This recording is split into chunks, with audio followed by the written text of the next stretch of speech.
Welcome to the Midnight Narrator, where the quietest corners of the night hold the darkest secrets.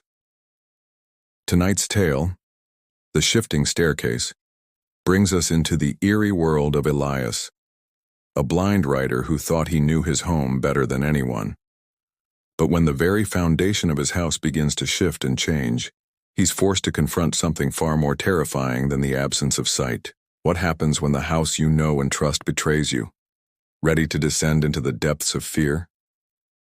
Elias had been blind since birth, a fact he'd long since reconciled with. He'd never known sight, so there was no loss to mourn, only a world perceived through other senses. This had profoundly influenced his writing, which was lauded for its rich sensory details. He didn't describe a red apple. He evoked the feel of its smooth skin, the crisp snap of its flesh, the sweet tart juice that burst on the tongue. Years of successful writing had allowed him to trade his cramped city apartment for a spacious country house. People had expressed concern about the stairs, assuming a blind man couldn't navigate them. Elias had scoffed. He was perfectly capable. He'd counted the steps of the main staircase, 14.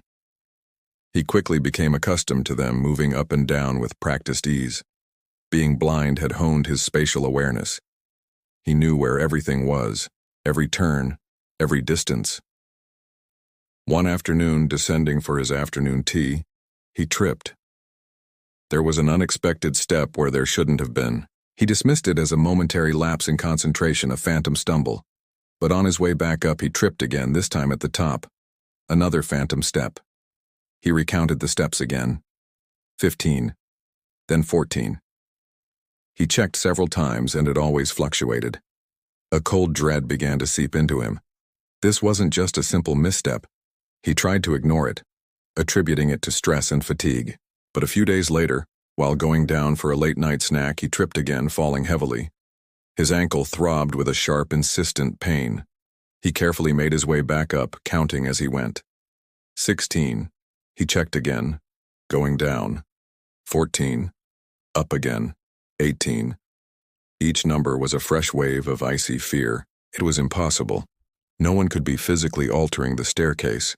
It had to be a hallucination, a trick of his mind. But the silence of the house amplified his unease. He feared not the darkness, but the absence of sound, the oppressive stillness that pressed in on him, broken only by the frantic thump of his own heart. He checked the front door, feeling his way through the familiar layout of the ground floor. As he returned to the staircase, his outstretched hand brushed against something cold and smooth. It felt like skin, but impossibly taut, stretched over something hard and unyielding. He recoiled, his heart pounding, but the object remained unseen in the darkness. He held his breath, listening intently, but there was only the oppressive silence. The air itself felt thick, heavy.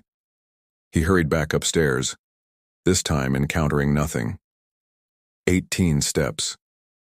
He spent the rest of the night obsessively traversing the stairs, each trip yielding a different number. 14, 15, 17, 19, 21, 27, 33, 52, 88, 102. The numbers spiraled upwards, mocking his attempts at reason. A sense of dread, heavy and suffocating, settled upon him. Something was in the house with him, something unnatural.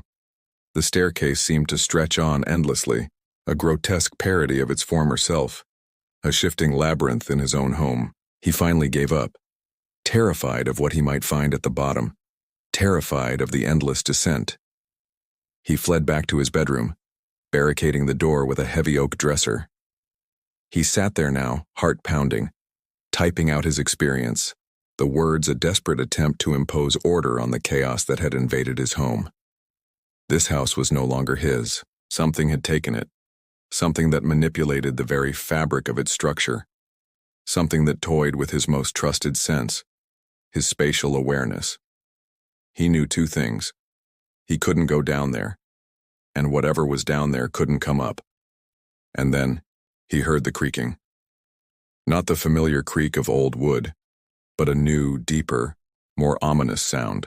It was coming from above, accompanied by a soft scraping sound like something being dragged across the floorboards of the attic. He pressed his back against the door, his breath catching in his throat, knowing that whatever was up there was now coming down.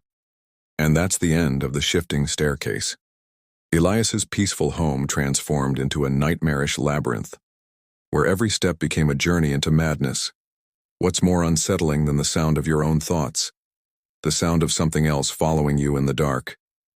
If this story made your heart race, don't forget to like, subscribe, and hit the bell for more haunting tales. Until next time, remember, sometimes the scariest things aren't what we can't see, but what we can never escape. This is the Midnight Narrator, and we'll be waiting just beyond the stairs.